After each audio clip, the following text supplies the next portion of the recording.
Well, welcome back, folks. We are live. So, we are going to continue. So, the last we played, we encountered in Cliff's Edge a Lord Vunkin, who asked us to find a sticha that had been supposedly terrorizing the area. Turns out that that was not true. There was a sticha, and he had been exiled by the other sticha. For having a weak claw, he could not feed himself and had to rely on the others to take care of him. And the other sticha, apparently it is part of their culture to simply outcast those, and they expect them to die. So that's a little sad, but we convinced the sticha to come and free him, or bring him back underground. And we foiled Lord Vunkin's plans, which we told him about. We told him that we freed the sticha, not that the other sticha came along and freed him. We didn't want to give him any reasons to continue his plot, because I hope to help dampen the hostilities between the sticha and the people of Sagus Cliffs. So on top of that, they have stopped digging right under the city, so that should help solve some of the problems with the collapsing city. They will no longer be destabilizing the substructure of the city, and we see here at Cliff's Edge, or sorry, this is Caravanserai. But at Cliff's Edge, we can see the buildings that are collapsing, and the damage is quite extensive, and we know that people were dying in the process, so I'm glad that that won't be happening anymore. We did just rest, and it is Calisteg's turn to level up, so let's start by doing that. So, she is at step 3 out of 4, and I think that brings her up to tier 2. I believe that's how this indicator, what this indicator is showing me. So select one of the following options to spend your experience points. You can select each option once per tier.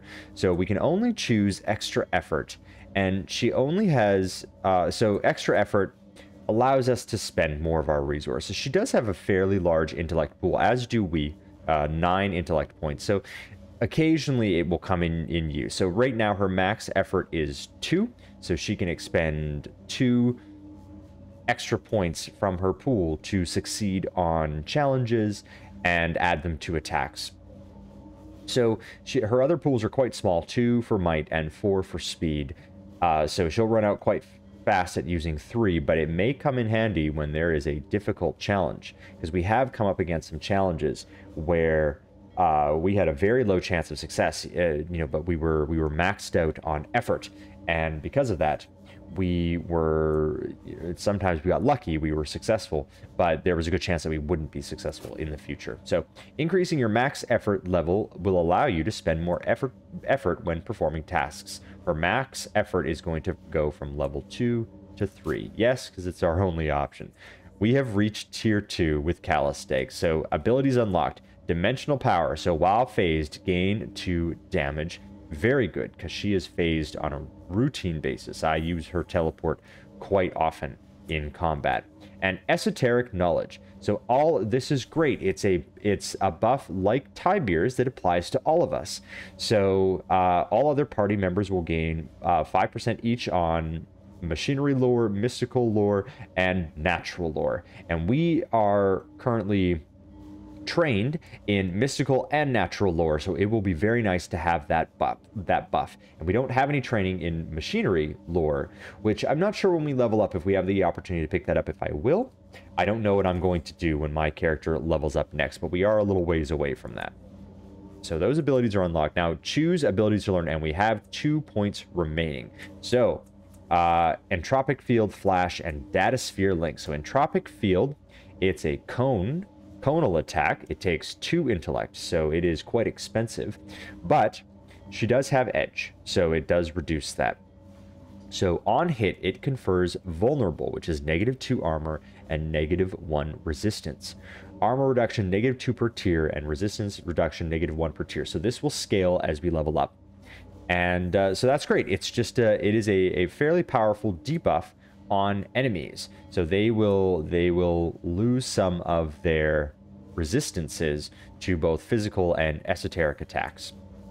Flash deals 8 physical damage to all enemies struck inside the radius. Even on a miss, deals 1 damage for each level of effort applied. So it's guaranteed damage, which is nice. We don't have any abilities that do guaranteed damage. This also costs 2 intellect, and it's enemies in an immediate area, so it is another AoE, and the range is medium. Plus 1 damage per effort applied to a max of +6. So she can only go up to a max of +3 on this one. It's defended by willpower, so 8 physical damage, and if we apply, so 9, 10, 11 would be the max. And Datasphere Link. Gain +1 training level in lore machinery, +1 training level in lore mystical, and +1 training in lore natural. So she has mystical lore training. That's quite a lot that she would get. So machinery skill, which would be handy. I don't think anybody has machinery. I think we are going to choose the debuff. I like the debuff. And the Datasphere Link. I like branching out her skills for sure. Okay, so she has the green, that little green indicator by her mystical lore, which is happening. Now, was that...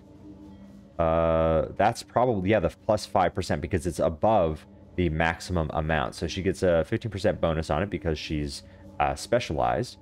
And she's getting that additional 5%, which also is conferred to us. And I am not specialized, but I have it as well. The only specialized skill that I have is perception, and the only reason that I have that, and I am the lowest level here, the only reason that I have that is from the bonded artifact that we got when we completed negotiations with the sticha in the underbelly to stop digging out underneath the city. Okay, great. So Callisteg is leveled up. We have a rested bonus. Now I am curious. She had that Vapors ability that gave her extra edge, and it said it had 5 uses, and I'm not sure if that just goes away because we rested, because the cipher is gone, unfortunately. Yeah, I don't have the cipher anymore. She certainly doesn't have it. And we do have these rings, and I still haven't decided to put them on yet. So these will confer both positive and negative fetals. And we don't have a lot in terms of positive fetals. So I was a little reluctant because I don't want to put debuffs on multiple party members if we're not getting the benefit of the positive fetals. So I wanted to kind of play it by ear to see if that comes into play. You know, I'm going to kind of keep track of how many positive and negative fetals come up so that I can make a better decision. Okay, so with that, I think that what we are going to do is, I think this takes us... Okay, so I can go directly from Cliff's Edge to here, to Cave of Last Words. Can I get there? And we haven't been up here at all. You know what? Let's... Because I was thinking... Oh, right. We wanted to go to Iyene Who Knows, so let's do that first. Yes. Because I want to see if I can share... If I have any interesting secrets that I want to share with her. Because I know I have some secrets, but I'm not sure if they will show up when we speak to her.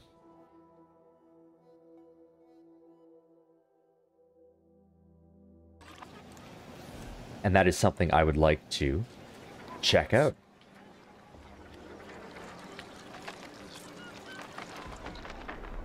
All right, let's speak with her. She nods at you in greeting. Welcome back. Here to trade. I have secrets to exchange. Very good, she says. What do you need to know? So I know, is someone in the Order of the Truth a spy for the Memorvira? I want to trade for another secret you find interesting. And so we already know that, so I'm wondering why we can ask it. I want to trade information for another secret you find interesting.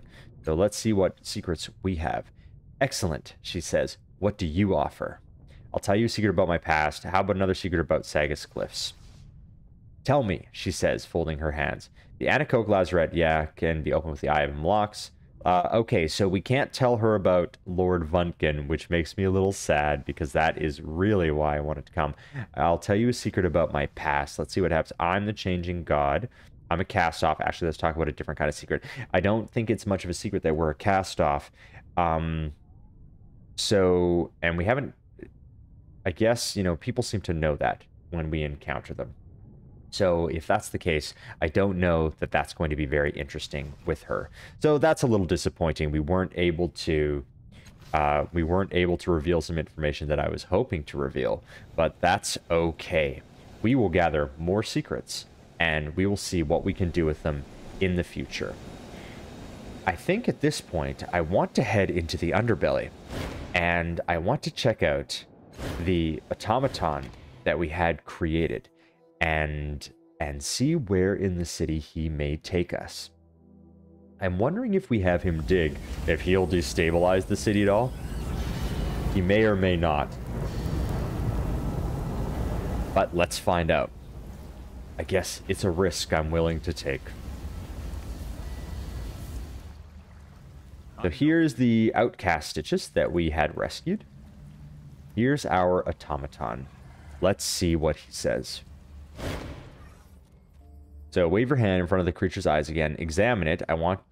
So let's see. I want you to dig a tunnel to take me somewhere. You hear a soft, tentative clicking from behind the creature's flickering eyes. Take me back to the Sticha layer. Take me to the ledge in Cliff's Edge. That is where that cave was that I noticed on the map, and I would like to go there. Or just start digging in a random direction. I don't think this is a very safe choice. I think we really need to go to specific places. I'm not sure if this is a good idea, and I don't know if I'm ready to take that risk yet. So, and I don't know if I will. So we'll see. But I'm going to go to the ledge in Cliff's Edge, because I wasn't sure if there was a way for us to get there, but it looks like there is, because we have a digger. And here, oh, it's this cliff. I see. Never mind, I was thinking in Caravanserai. Well, but this is exciting as well, because I was interested in whatever these were. I can't tell by looking at them, but let's find out. A faint droning sound resolves into a rhythmic churning hum as you approach this strange machine. So we are going to examine it. An ovoid opening lined with a metallic wire mesh dominates the front of the device, and through it you catch the faintest glimpse of a swirling liquid. Atop the machine rests a dome of translucent material and a brightly lit sphere. So there's a metallic wire mesh. So there's a metallic wire mesh sphere, metallic wire mesh that dominates the front of the device. That's this portion right here. And through it, you catch the faintest glimpse of a swirling liquid. So underneath there is a swirling liquid. Maybe this has something to do with it. I'm not sure.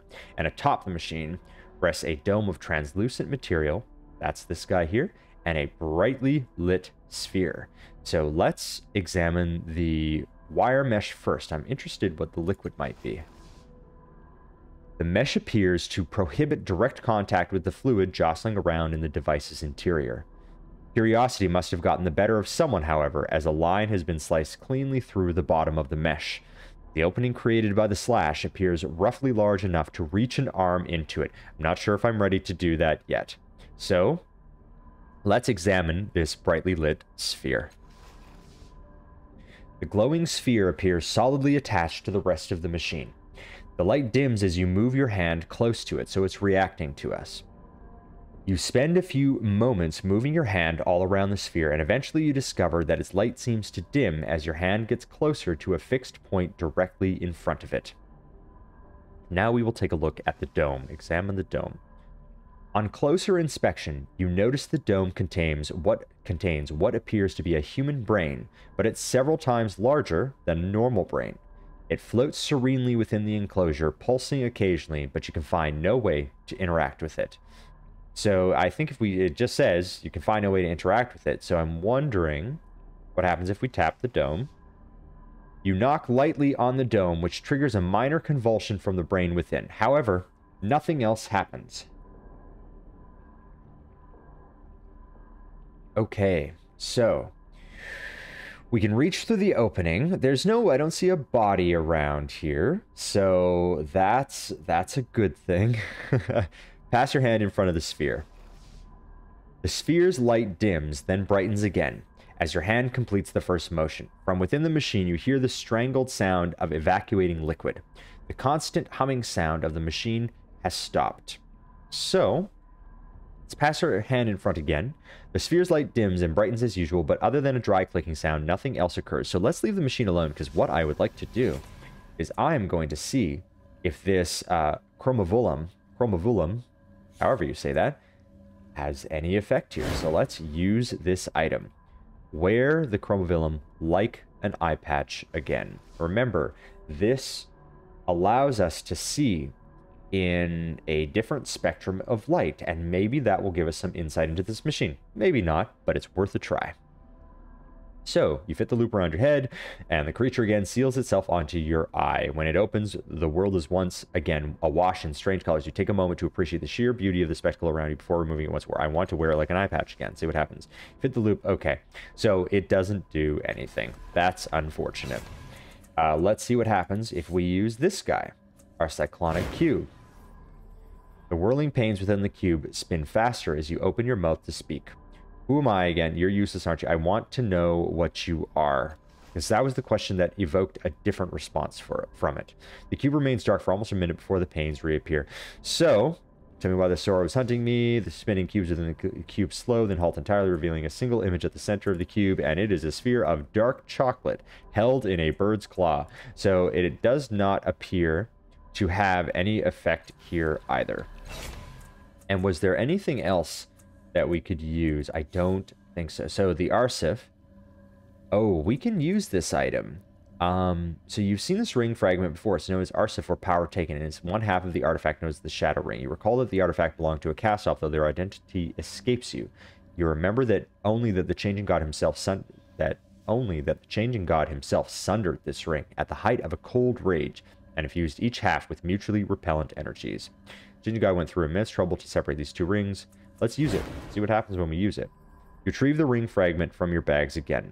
Examine Aerith. You hold the ring fragment in one hand, though it seems like this should be impossible. The small thing is incredibly heavy. A small protrusion extrudes from one end of this fragment. Examine it again, see what we get. Ring fragment is marked by the protrusion coming out of one end. No. Well, that's too bad. Let's go. Let's reach through this opening. We came here to do something. Let's see what happens. Your hand meets nothing but air. The sides of the inner tank are still slick with whatever fluid previously filled it. So, reach through the opening again. It takes a second for you to confirm that the tank is still empty, so nothing.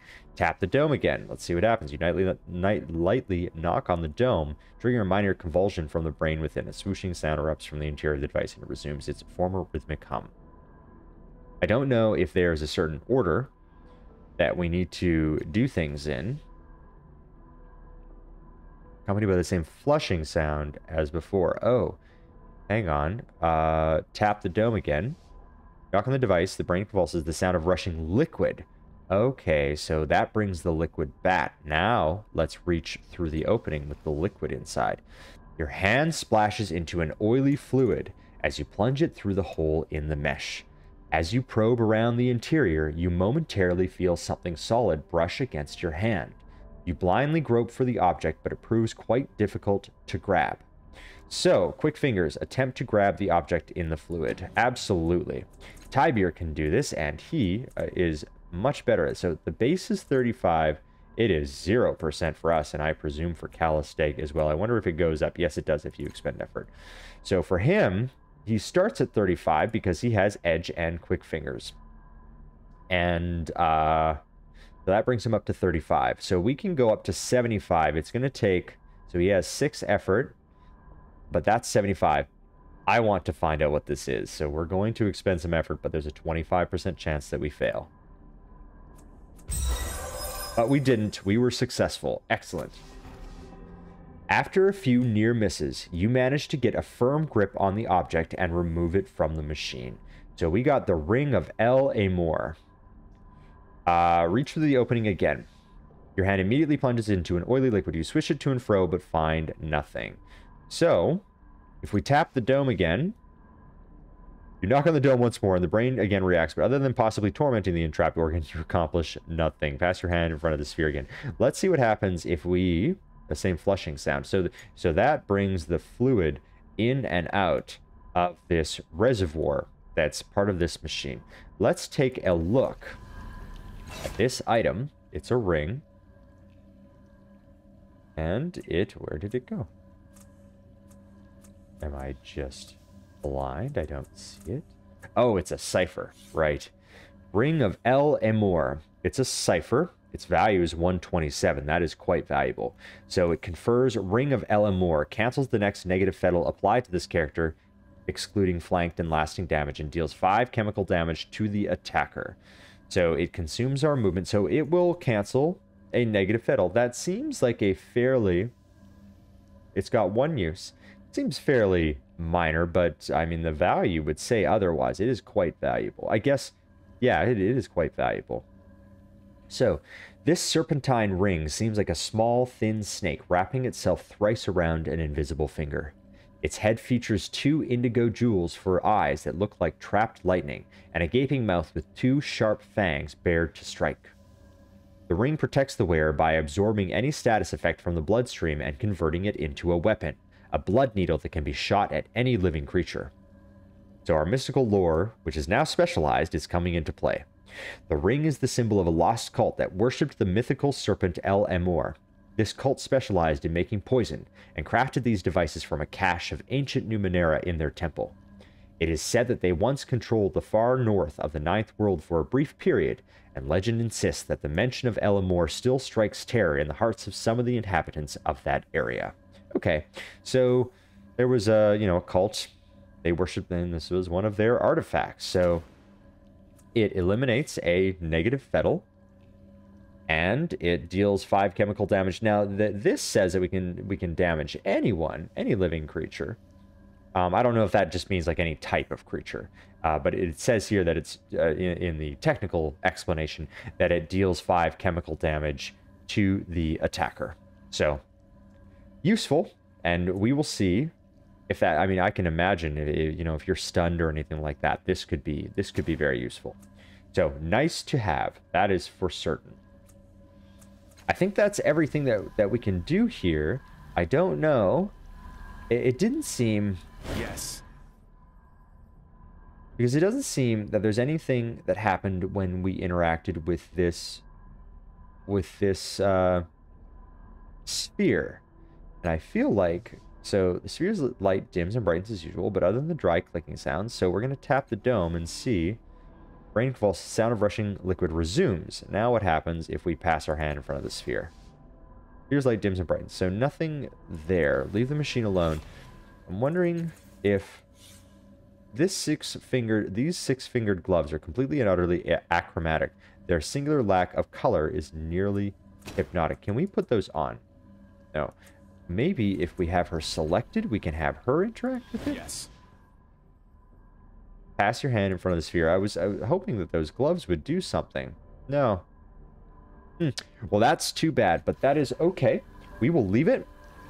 We got a cipher by ooh, there's loot. Always press tab. Ooh, a weapon. Cool. We have not found much in terms of just straight up weapons and armor. Let's take a look at this. It is a heavy melee weapon, and it is an artifact. So it uses might. We don't have any characters here that primarily function based on their might. So I don't know that this will be useful for anyone here. It's a value. It's very valuable. It's the most valuable object we have found so far. 403 shin. Does 8 physical damage, 7 chemical damage, and +1 damage per effort applied to a max of +3. So not very much when you apply effort, but on hit, it confers bleeding, which is 6 physical damage per turn. So that is a lot. It is active for 2 rounds. So when powered, the axe blade is covered in a thin layer of extraordinarily sharp ice that bites deep into foes. Our mystical training coming into play here again. Legends tell of young Kel who found this axe in its original shape. His belief was that this device would finally allow his vengeance on the fire wights of Ossifagan. He refashioned the material into a blade and fastened it to a pole, etching into it characters written in a tongue no other could decipher. Even this mighty weapon could not stand against the fire wights, but it has served in many battles since, deadly against all other foes. It is the most formidable weapon we have found so far. We will hold on to that and save it for when we potentially get a 4th party member. Okay, was there anything else that we can use here? No. Okay. So that looks like that is all that we can do here. Glad that we were able to come to that cliff. I was curious about that device. Let's talk to the Stichas again. I don't think there was anywhere else it was going to take us, and I don't want to go in a random direction. Not yet. So I want you to take me somewhere. Take me to the Legend Cliff. No, okay. So we're going to leave it, and we will come back to him if we feel like there's other places that we cannot access that are on maps. I would like to... Now, there's more to explore now. I mean, there's so much to explore. Takes us to Circus Minor, Cliff's Edge, Dendra Ohur Tapel, and to Government Square. Oh, there was one thing I didn't read when we... I think so. We had the third man. I wanted to look at these ciphers and get a little bit of information on them. So we have some lore, and I remember when I bought them, I didn't look at it. So I want to find out a little bit about these ciphers. So this cipher, the most powerful one that we bought, it's called the Third Man.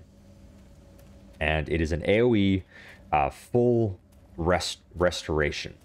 So health, might, speed, and intellect for everyone in the area, in the entire area around a caster. It's not even like a limited area. It sounds like it's everyone. So this small stone statue of a handsome man is cunningly carved. Something resembling music plays from it, filling the minds of the user and its allies with the hope and belief that victory is not only possible but inevitable, no matter what odds are being faced. And yes, this could absolutely change the tide of a fight that is going poorly. If you are out of all of your resources, and that's obviously when you're meant to use it, you've expended everything, and this here brings everyone back up to fighting form. So our mystical lore tells us the statue is centuries old and is rumored to be infused with the mental essence of the legendary Francisco Flamebait, the fiddler from the fjords.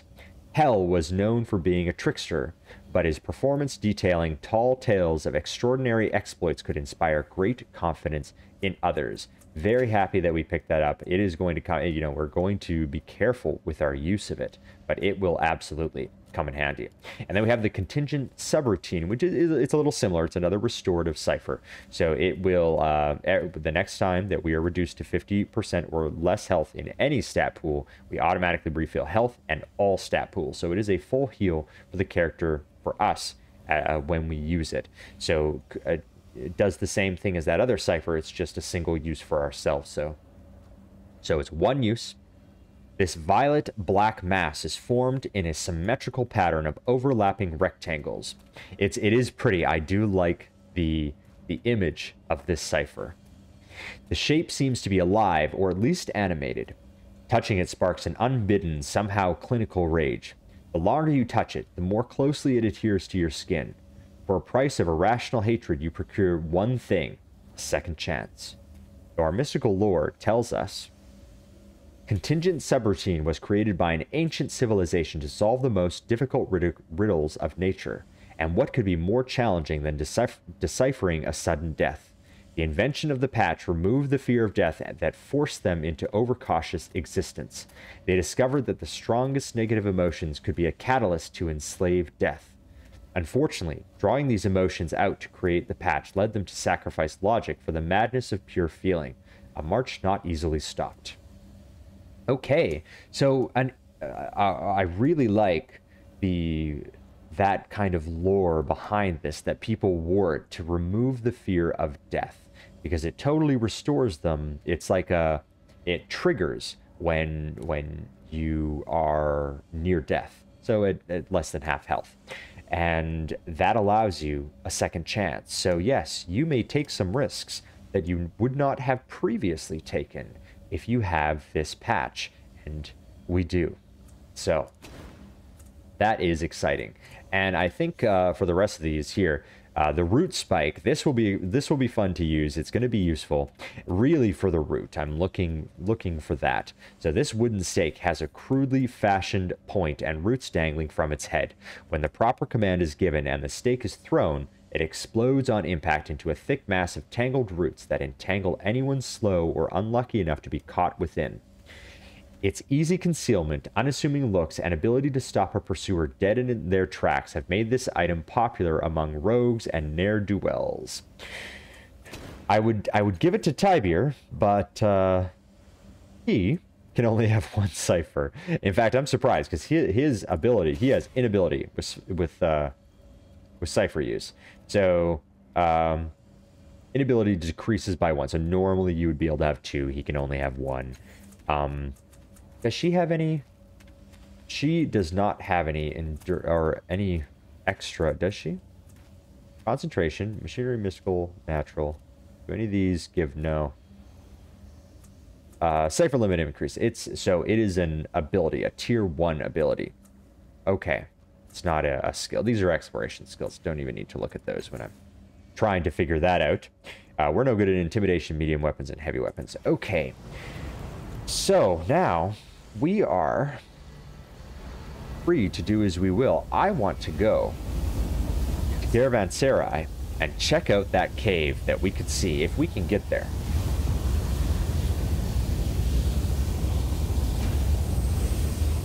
Oh, so we don't want to go to Government Square, actually. We want to go... Oh, I can't navigate using the map. I wish I could. I'm, too addicted to the Baldur... I guess not anymore. I'm accustomed to the Baldur's Gate interface. So many years of playing that game, and I would like to do a full playthrough of Baldur's Gate, but I decided to cut my teeth on Torment instead. Yes. Because I haven't played it, but I have played a lot of Baldur's Gate. And I would love to visit that game and stream that game live. Okay, so we are going to head to Caravanserai. Oh, doing it again. Yes. I wonder... He looks like a monk. So I don't know if he would use a weapon. Now I'm looking for someone to make use of that weapon, because that is a formidable axe that we picked up, and I would love for someone to be able to use it.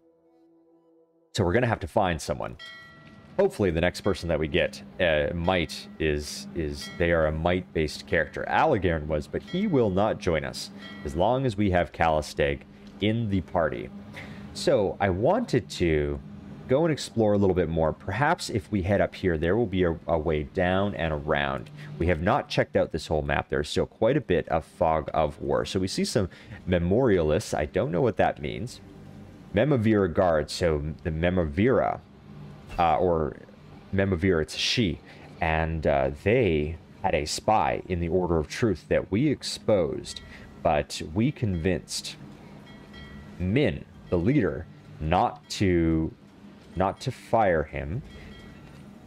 So presumably Memavira does not know that her spy has been exposed.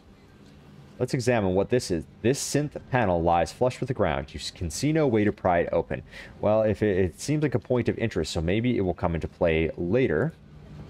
Packed bundles and sealed urns line the area, waiting to be taken into the city or loaded onto a ship. We could investigate Memavira a little bit more, because she had a spy in the Order of Truth. Maybe it's worth finding out what she's all about, why she had a spy and what was going on. He did say It was Lan Yurang, the spy, the informant, that they had threatened him if he didn't give them information. So that's a pretty heavy-handed tactic, and so that would tell us that these people are kind of like a type of they're like thugs or a kind of sophisticated crime ring, at least in some way.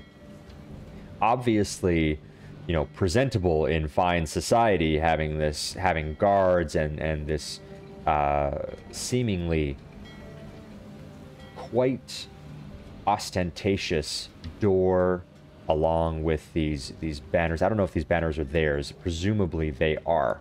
As you wish. But we'll investigate that a little bit later. First, I want to go see what this dome is. So there's merchants all around here, and so I don't think we can buy anything from them. And yeah, there's no icon for them in the map. Here's an airship floating. I'm going to walk around here. Let's take a look. What is this dome? Atop a nearby plateau, you can just make out the top of a small dome of scintillating blue energy. So it just tells us exactly what it looks like on the screen. So it is indeed scintillating, and it is blue. So we are looking to potentially get down there. And I don't know if we can. This is some kind of flying machine. So, presumably, I mean, we haven't really explored... Okay, so I don't think that this is, what's her name? Memavira.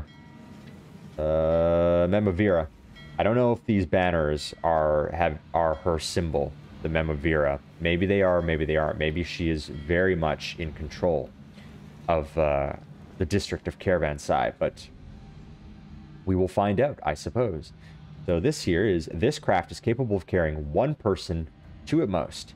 The interior is richly appointed with satin pillows, and the air feels cooler inside. Interesting. So it seems like this might be like a tour kind of thing. Probably costs money. How much money do we have? 89. Not very much. But it might... I would really like to get a better view of the city. And we might be able to discover more places to tunnel to. And more things about the city to get an aerial view. Because it sounds like it's like a tour kind of airship, and this may be the tour guide. We won't do that now, though. Well, actually, no. Let's talk to him. Let's find out. So, Quijano del Tabasso. This scrawny old man practically rattles inside dull and dented armor that was clearly made for someone bigger than him. Nonetheless, his eyes burn with a bottomless fire, and his smile, as fierce as it is genuine, flashes beneath his graying thicket of a beard. Another night, he bellows, clapping your shoulder with his gauntleted hands. You barely keep your... Excuse me. You barely keep your feet. The man is stronger than he looks. Another hero in search of great adventure. You stand before the wandering knight Quijano del Tabasso. What brings you to the summit of Mount Ithiador? He's thinking.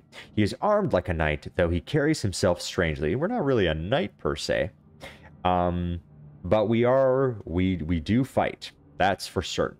Why do you call this Mount Ithiador? It's a city, not a mountain. What brings you up here? You said you're looking for a great adventure. So what brings you up here? Do you know, he says, that I am not quite sure. My memory is not what it was. I recall kneeling before my family's armor in our estate some time ago. He blinks slowly. Perhaps I was weeping. He smashes his gauntlet against his chest, leaving a sizable dent. I can't recall, and it doesn't matter. For then, I heard a thunderous roar and beheld a great beast in the skies. I donned my armor and gave chase. Okay, so your armor looks slightly used. What kind of beast was it? What kind of beast was it? It defied description, he declares, and so I shall describe it to defy impossibility itself. 13 legs, 6 jaws, 1,000 eyes aglitter with malice and flame, scales the color of clouds. Okay, so it had, assuming he's being honest and accurate, 13 legs, 6 jaws, so multiple mouths, maybe not full mouths, 1,000 eyes aglitter with malice and flame. Scales the color of clouds, so a kind of pale gray, I guess. Although You know, clouds are generally that color, but they reflect light and can be other colors. Look, you can see below the terrain below, and it is, we're going to take a closer look at that because it is quite beautiful, actually. I'm curious about it now. I just noticed it. Your armor looks slightly used. Yes, he says, nodding proudly. It has seen some use. My ancestor forged it in the fires of Silvercloud Mountain for her battle against the Ziraquand hordes. This was the wound that killed her. He taps a much-mended spot on the chest plate. In fact, many of my ancestors died in this armor. It served them well. Well, it does look like good armor. They died, but if, you know, armor only protects you so much. All right, go on. The horrible beast leered down at me, promising destruction. I promised it death, and it fled across the sky. I followed, darting between the trees. He pauses, frowning. And I don't recall much after that. I remember walking, having various adventures along the way, of course, but I cannot quite recall why I came here. Ah, he says, raising a finger, of course. I must have had the frankly brilliant notion of scaling this lonely mountain to better spot the beast from afar. He shakes his head, his wispy beard waggling. Alas, I've seen nothing so far. Your beast sounds like a particularly large cloud, and I'm pretty sure you ran into a tree. That was an amazing... Yeah, it's, you know, he thinks this is a mountain, and we did have the question of, like, why are you calling this a mountain? It's a city. And I guess it must be built on a mountain. There are cliffs. It's called Sagus Cliffs. Your beast sounds like a particularly large cloud, and I'm pretty sure you ran into a tree. I don't know what happens if we say that, but it is a little presumptuous. It doesn't sound like this actually happened. It sounds like he has some memory issues, but... All right, let's be honest, because that is what it seems like. So, our blue tide trained. A cloud, he says, chuckling. A tree. The perils facing us in this world of wonders are not so mundane. Others once spoke like him. I wish I could have saved them from the beast. Others once spoke like him. I wish I could have saved them from the beast. I'm not sure what he means by that. Why did you call this Mount Ithiador? It's a city, not a mountain. A city, he says, his sweat-beaded brow drawing together. Your senses must have deserted you in the ascent. The heat has baked you in your armor. He lays a gentle hand on your shoulder, turning you to the horizon. Do not allow delirium to blind you to your accomplishments, good knight. You have scaled the very heights of Mount Ithiador, the tooth of the world beast.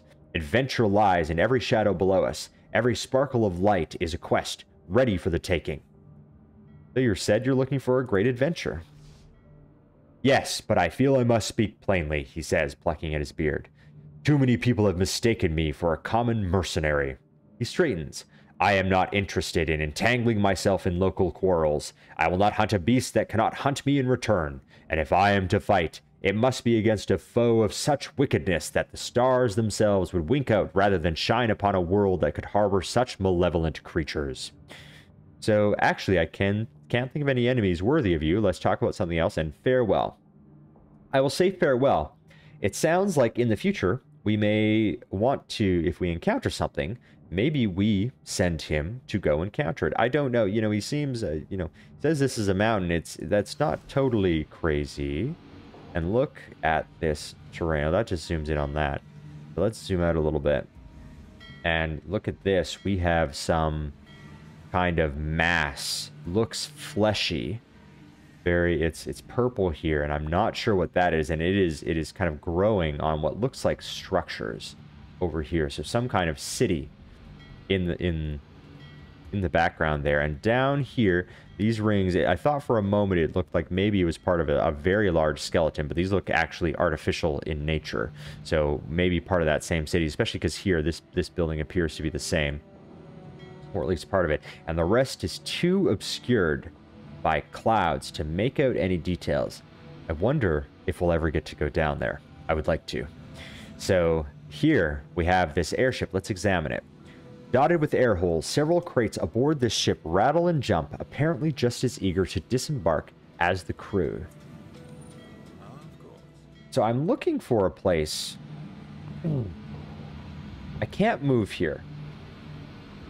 So, because I would like to get down to this cave, and it doesn't appear that there's any path down there. So we're going to have to... Is there anything I can examine?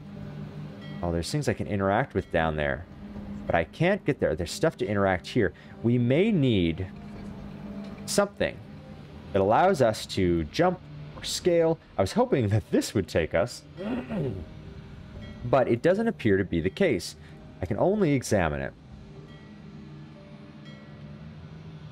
So whoever pilots this, or however we gain passage using this, must be someone around here. There's some sailors, some merchants. We checked out this airship. There's a laborer. Gladly.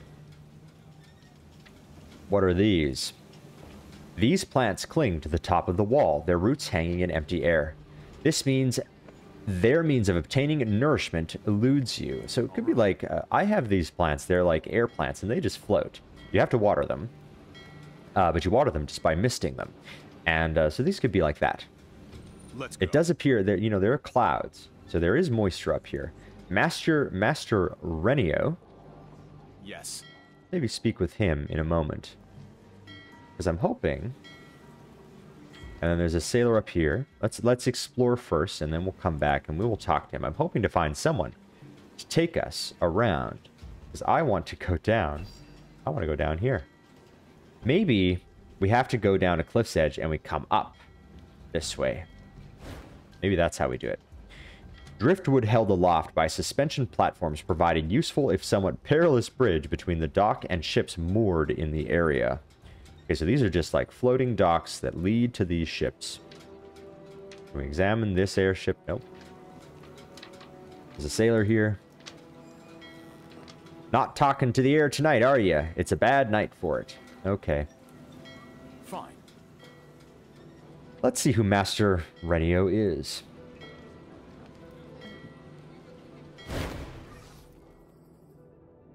So, this airship master is keeping a nervous eye on his vessel. He is a short and wiry man, dressed in travel-stained but well-kept clothing.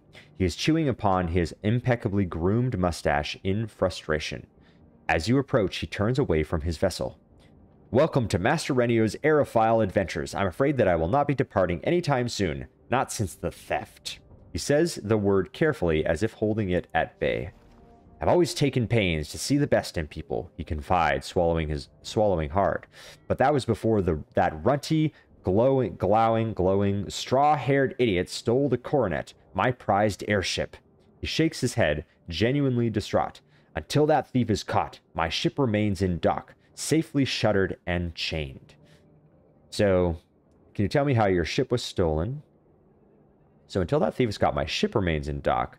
So I've always taken pains to see the best. But that was before that runty, glowing, straw-haired idiot stole the coronet, my prized airship. Till that thief is caught, my ship remains in dock, safely shuttered and chained. So that's odd. I don't know. Doesn't make much sense to me. My ship remains in dock. I wonder, like, does he have more than one? Airfile, I'm afraid that I will not be departing anytime soon. Okay, can you tell me how your ship was stolen? Of course, he says, looking grateful that you've taken an interest in his plight. The vagrant asked to borrow my airship first, if you can believe that. I refused, of course, and as politely as possible. He shakes his head slowly, sorrow stealing into his face. I only looked away for a moment to sign some paperwork, and when I turned back, he was already in the air, waving from the railing. So, I'll help you find him. I will, actually, because I would like to fly, and I could use a pilot. So, he is Master Renio's aerophile adventures. The airship master is short and wiry man, dressed in travel-stained but well-kept clothing. He has an impeccably groomed mustache, so we understand how he looks. So, glowing, straw-haired idiot. So, it sounds like this is someone that's glowing, perhaps, and straw-haired, so blonde hair? Okay, so, and I keep wanting to say glowering instead when I see glowing, because it's like, is he actually glowing? Is that the right descriptor? And I think glowering, like to glower, but so I keep wanting to say glowering. It's funny. He shakes his head slowly. Okay, so I will help you find him. Gold tide raised a tiny amount. That would be a great relief, he says, sighing. If you do stumble over him, bring him to me. I want to look the thief in the eyes and ask him why he did this to me. Updated my journal. In the meantime, what could Master Renio's airfile adventures do for you? You can remind me what the airship thief looked like. Well, we know. Well, let's see if we can get a better description. He was a shorter fellow with blonde hair, as I thought, and a thin build. He was also glowing. Master Renio scowls. I should have known what he was planning. Oh, I've seen his type before. Reckless. Thrill seekers. I've never understood them. He nibbles at his thinning mustache. So, 3. Where do you travel? Once I flew as far as Agricala, soaring above Avrin Wood and the unmeasured depths of Ornu Lake, above the lava fields of Ossifagan and the plains beyond. I flew south over the ruins of the Tapet homelands and east to the oasis of Mrajolios. He gestures at his single vessel. Okay, so he has more than one. Now I fly solely to the Valley of Dead Heroes, conveying mourners and memorialists to the unchanging tombs. So things will turn around one day, I'm sure. In the meantime, we have honest work and food to eat. I'll remember that. Okay, so turn around one day. In the meantime, we have honest work and food to eat. So he carts people around. He flies solely to the Valley of Dead Heroes, conveying mourners and memorialists to the unchanging tombs. Maybe we'll end up going there. We've only really been in the city, other than where the crystalline sarcophagus is. So I'm hoping to get out of the city at some point. I would like to go and explore beyond the city, but there's still so much to see here. So, tell me about yourself. The tiniest smile creases his face. I am the proprietor of this business and a ship's captain. In happier times, I ran a fleet of vessels to various ports of call. He shrugs. These are not happier times, and my fleet has been reduced. Now I have but a single vessel. He shrugs. Such is life. You build for your family, and the vicissitudes of fate drive your plans into the rocks. But my struggling enterprise is the least of the gifts I hope to bequeath to my heirs. I try to teach them dedication, endurance, fairness in all dealings. And his thoughts lent me to trust that this is how he is, that he believes what he's saying: dedication, endurance, and fairness in all dealings. So his thoughts suggest that when we were able to read his thoughts. So I feel like I can trust Master Renio. He shoves his hands into it, and having someone, a pilot who can fly, could be very useful for us. So we are going to pursue a relationship of some kind with him. So he shoves his hands into his pockets. What good would it do them to see me take unfair advantage? I would rather be ruined than teach them that falsity is the route to success. He laughs softly. My apologies. This has been much on my mind of late. You did not ask about my philosophy. So, tell me where you travel again. We know that. Can you tell me about Caravanserai? Steeped in history, my friend, and you've come to the right man to ask about it. Ahem. He adjusts his clothes and stands taller. This was once a staging ground against our foes, the Tabat. Our ancestors could observe the approaching enemy from here and direct their forces to meet them. They say that the defense was commanded from up there. He points towards a rocky outcrop on the far side of the plateau. Now, instead of a place of war, it serves as a place of commerce, built for the good of all, both ourselves and our foreign guests. Zagus Cliff sits atop a great hoard of Numenera and does a thriving business in the stuff. We import food, spices, textiles, and visitors from far-off lands.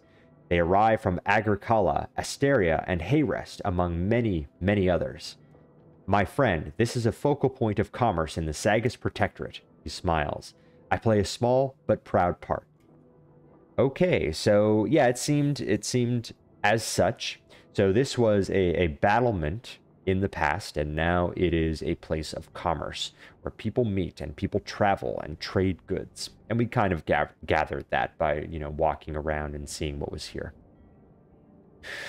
So we'll look for this thief. I was hoping he could take me. So, oh, he was saying that his airship remains docked until he gets his other one back. But we may encounter this thief. Of course. At some point. So that's it for that guy. Let's do a... So these are changing god cultists. Here in Caravanserai. Envoys. Silver orphans. So I'm curious about Memovira. See what happens if we talk to one of her guards.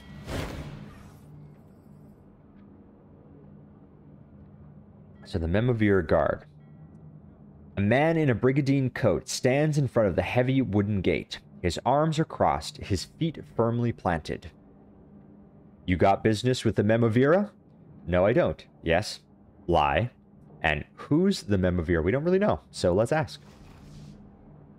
She's the boss lady of the Bloom. Been in charge for about 10 years. Couldn't tell you what the title means, but there's always been a Memovira. Okay, so this is a title, Memovira. And I kind of figured the way, because they said the Memovira before. His eyes narrow, and if you had to ask that question, you ain't got business with her. So, can you tell me anything else about the Memovira? Nobody crosses her, not even the council. He waves a dismissive hand at the passers-by. All these poor plotters are scared of her, and that means they're scared of me too. Go work for the Memovira, son. That's what my dad told me.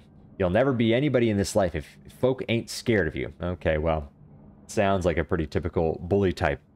So, Dad never told me about the Bloom, though. I wonder if he even knew. So the Bloom was that portal, I think?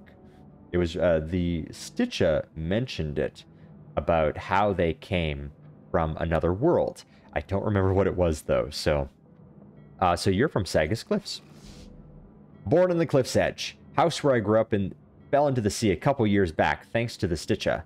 May the black tree bugger him with flaming pricks, he spits. So that's been going on for quite some time. Joined up with the Memovira and served 5 years in the Bloom. Okay, so the Bloom is... Okay, maybe that was what they were referring to. Someone in the Bloom bringing the Sticha here, and that could possibly be what's going on. I'm still trying to piece together some of these disparate groups and get my head wrapped around who's who and what's what. So, joined up with the Memovira and served 5 years in the Bloom. Gets in your head, the Bloom does. Whispers to you, tells you to do things, maybe. His eyes gleam. When the boss ladies found out, she sent me out here. Threw my mate in a maw. I still can't remember why. Well, I don't know if he means maw as in mouth, but threw my mate in a maw. Or maybe it's some kind of expression, a figure of speech. I'm not sure what he means by this thought that he is thinking. So, what's the Bloom exactly?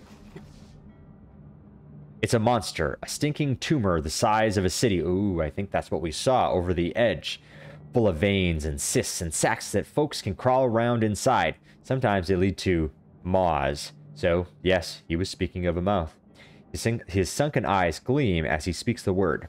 If you give them what they want to eat, they'll send you to another world. Or not, if they decide to feed on you instead. So, that's the Bloom.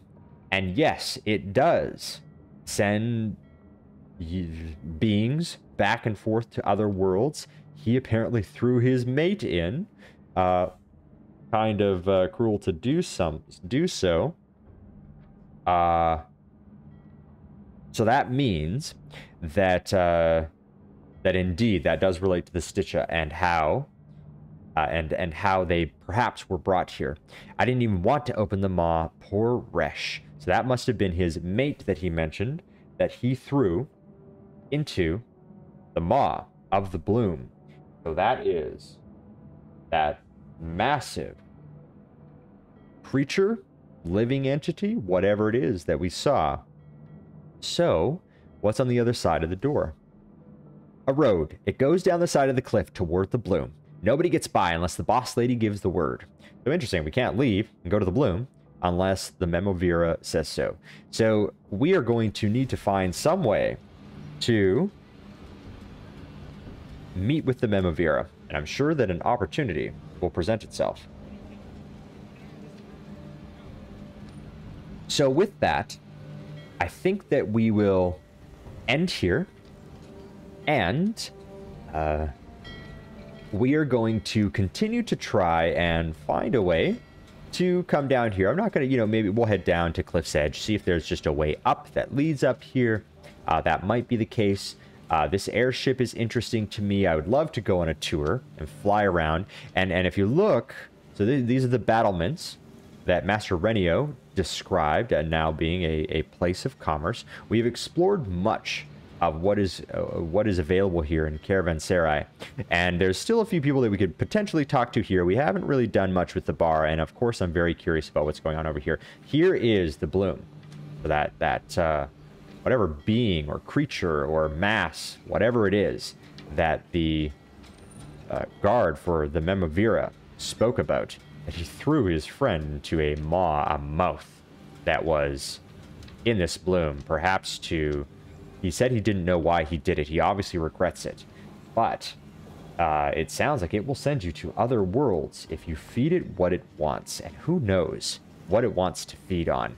Apparently, I don't know if he wanted to go somewhere else, or if that means it feeds on people, or if it feeds on objects or energies or something else. I think that this is going to be a significant component in the future of our play through the game, whatever the bloom is. But we cannot get to it as long as this door remains locked. And we can't just force our way through. We don't have that kind of freedom, unfortunately. So we will seek out a way to gain a meeting with the Memavira, and we will see about opening this door, but there is more to explore in the city, so we will come across it as we go. We are going to be searching for the airship thief, and we are going to be looking to perhaps speak with Memavira, so we will just continue to explore, and we should come across those as we move forward through the world of the ninth world. So we will leave it there. Thank you for watching.